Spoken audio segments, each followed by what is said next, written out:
तो एक सवाल जो बहुत सारे स्टूडेंट अभी पूछ रहे हैं कि क्या सिर्फ बायोलॉजी पढ़ के नीट 2026 एग्जाम क्वालिफाई कर सकते हैं? अगर क्वालिफाई कर सकते हैं तो क्या प्रॉब्लम्स फेस करना होगा एडमिशन करते वक्त? अगर नहीं कर सकते तो क्या एक्स्ट्रा करना होगा? तो सब कुछ इस वीडियो में कवर करने वाला हूँ। अच्छे से समझना, फिर उसके बाद जो आप अच्छे से स्टडी करना। चलो वीडियो को शुरू करते हैं। सबसे पहले आपका सवाल का जवाब दे दो, पॉसिबल है कि नहीं। देखो, सिर्फ बायोलॉजी पढ़ के आप आराम से नीट एग्जाम क्वालिफाई कर सकते हो। क्वालिफाई के लिए मैक्स टू मैक्स 170 मार्क्स तक रिक्वायर्ड हो सकती है, उससे कम में भी क्वालिफाई हो जाता है। बहुत बार कट ऑफ हाई लो होते रहता है, ठीक है। तो 170 मान के चलते हैं, तो आप बायोलॉजी पढ़ के आराम से नीट एग्जाम क्वालिफाई कर सकते हो। लेकिन प्रॉब्लम यह है कि अगर आप सिर्फ बायोलॉजी से क्वालिफाई करके आप अदर कोर्सेज में एडमिशन लेना चाहते हो इंडिया में, तो यहाँ पे क्या होता है कि बहुत सारी यूनिवर्सिटीज में ना ओवरऑल मार्क्स देखते हैं, यानी कि आपने फिजिक्स में कितना स्कोर किया, केमिस्ट्री में कितना किया, बायोलॉजी में कितना किया, और मैक्सिमम यूनिवर्सिटीज हो सिर्फ आपका क्वालिफाई मार्क्स देखता है। तो अगर आप किसी ऐसे यूनिवर्सिटी में एडमिशन लेने चले जाते हो जहाँ पे ओवरऑल मार्क्स देखा जाता है, तो हो सकता है कि आपका एडमिशन ना हो। लेकिन ऐसे प्रॉब्लम्स बहुत कम ही आते हैं, यूजुअली सिर्फ आपका क्वालिफाई मार्क्स ही देखा जाता है। लेकिन मेरा अगर ऑनेस्ट सजेशन दूं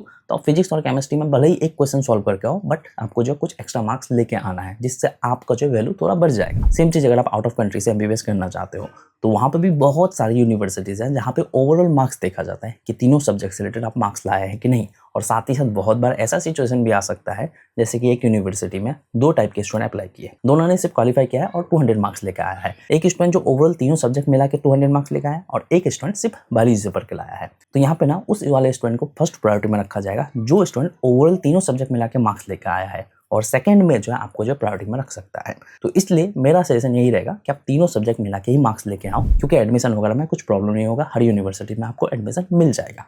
अब करना क्या है, कौन से चैप्टर्स पे फोकस रखना है। देखो, सबसे पहले बात 12 वाले चैप्टर्स पे आपको मैक्स फोकस रखना है, क्योंकि ज्यादातर स्टूडेंट 12 वाले चैप्टर्स ही पढ़ के रखते हैं। तो आप 12 वाले चैप्टर्स को, सारे चैप्टर्स को करोगे। सिर्फ आप जेनेटिक्स को इग्नोर कर सकते हो, क्योंकि जेनेटिक्स में आपका टाइम जा सकता है और ज्यादातर स्टूडेंट यहाँ से क्वेश्चन सॉल्व नहीं कर पाते। लेकिन इसका भी एक ट्रिक है जिसको अप्लाई कर सकते हो, आगे बात करता हूँ। उसी के साथ आपको जो क्लास 11 के सेल यूनिट तो आपको पूरा ही करना है। साथ ही साथ आप एनिमल किंगडम और प्लांट किंगडम चाहो तो कर सकते हो। उसी के साथ चाहो तो आप मॉर्फोलॉजी ऑफ फ्लावरिंग प्लांट्स और उसी के साथ जो है स्ट्रक्चरल ऑर्गेनाइजेशन इन एनिमल्स, इनको कर सकते हो। साथ ही साथ बता दो, हर एक चैप्टर के लिए आपको जो डे वाइज प्लानर मिल जाएगा, किस चैप्टर को कितने देर में कंप्लीट करना है, कौन से डे पे करना है और किस तरह से स्टडी कर सकते हो, सब कुछ बताऊंगा। उसके लिए आप चैनल को सब्सक्राइब कर लो, कुछ देर बाद वो वीडियो अपलोड हो जाएगा। साथ ही फिजिक्स में आप सिर्फ मॉडर्न फिजिक्स पे फोकस करना है, वहां से इजी क्वेश्चन आते हैं, आराम से सॉल्व कर सकते हो, लाइक डुअल नेचर, एटम्स, और उसी के साथ जो है सेमीकंडक्टर पे फोकस कर सकते हो, जल्दी कंप्लीट हो जाएगा, इजी क्वेश्चन आते हैं। साथ ही साथ केमिस्ट्री में आप चाहो तो फिजिकल केमिस्ट्री के चैप्टर्स पे फोकस रख सकते हो, लाइक मॉडल कॉन्सेप्ट और उसी के साथ एटॉमिक स्ट्रक्चर। ये दोनों चैप्टर इजी है, जल्दी कंप्लीट कर सकते हो, बेसिक्स वाले चैप्टर्स है और यहाँ से 4 क्वेश्चंस आ जाते हैं। या फिर इनऑर्गेनिक केमिस्ट्री के चैप्टर्स को कर सकते हो, तुमको जो सही लगे उसी को चूज करना है, ठीक है। बट 2 चैप्टर आप केमिस्ट्री से भी करके जाना। अब ट्रिक क्या अप्लाई कर सकते हो, जो चैप्टर्स आप पढ़ोगे ही नहीं, सिंपली क्या करना है, उस चैप्टर से रिलेटेड आपको जो इंपॉर्टेंट टॉपिक्स उठा लेना है, जो कि आपको यूट्यूब से ही मिल जाएगा, जहां से ऑलरेडी क्वेश्चंस आ चुके हैं, वही आपका इंपॉर्टेंट टॉपिक है, राइट।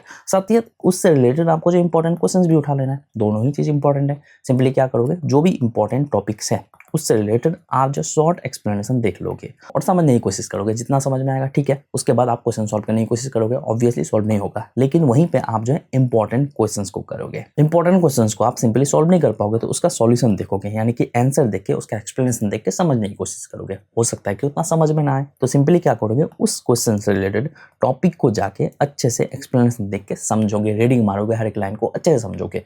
फिर उसी टॉपिक से रिलेटेड कुछ एक्स्ट्रा क्वेश्चंस भी प्रैक्टिस कर लोगे, फिर उन इंपॉर्टेंट क्वेश्चंस को भी करने की कोशिश करोगे। इस तरह से क्या होगा कि एक चैप्टर से रिलेटेड आप जो है इंपॉर्टेंट टॉपिक्स पे फोकस करोगे, इंपॉर्टेंट क्वेश्चंस को कर लोगे, उससे रिलेटेड कुछ एक्स्ट्रा क्वेश्चन प्रैक्टिस कर लोगे। तो अगर सेम क्वेश्चंस आ जाते हैं, थोड़ा बहुत भी चेंजेस होता है, तो आप सॉल्व कर सकते हो, सॉल्व करने के चांसेस बढ़ जाएंगे। हो सकता है कि ना हो, लेकिन यहाँ पे अगर आप ऐसा करोगे तो एक चैप्टर का मेन टॉपिक्स को करके आप जा सकते हो। और बायोलॉजी उतना ज्यादा डिफिकल्ट सब्जेक्ट नहीं है कि आप सॉल्व नहीं कर सकते, तो यहाँ पे आप कर सकते हो कुछ इस तरह से। और ट्रिक्स के ऊपर वीडियो आ जाएगा, उसको देख लेना, डे वाइज प्लानर वाला वीडियो देख लेना, अच्छे से समझ में आएगा किस डे में क्या करना है। तो बस मुझे आपको ये बतानी थी, नीट से रिलेटेड और वीडियोस में चैनल पे मिल जाएगा, चेकआउट कर सकते हो। मिलते हैं नेक्स्ट वीडियो के साथ, थैंक यू।